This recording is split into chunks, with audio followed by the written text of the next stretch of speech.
Hello guys, and welcome back to MS Tech Tutorials. And in today's video I'm going to be showing you guys how to turn on shift lock mode in Fisch.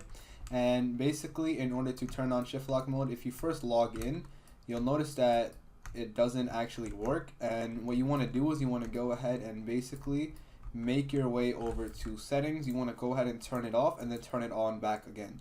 Now, once this basically does, what you want to do is you want to click on shift lock. But the thing is, once you notice like your camera change, you want to basically hold right click. So it's not your traditional shift lock, unfortunately, where you could just click it and then look away, or look how how you're normally able to with shift lock mode.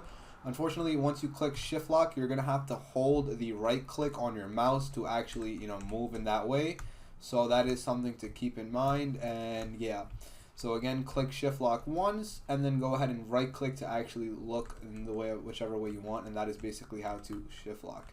And yeah, so that should basically be it. That is it for the video, and thank you guys for watching. Make sure to give the video a thumbs up, subscribe to the channel, and have a great day.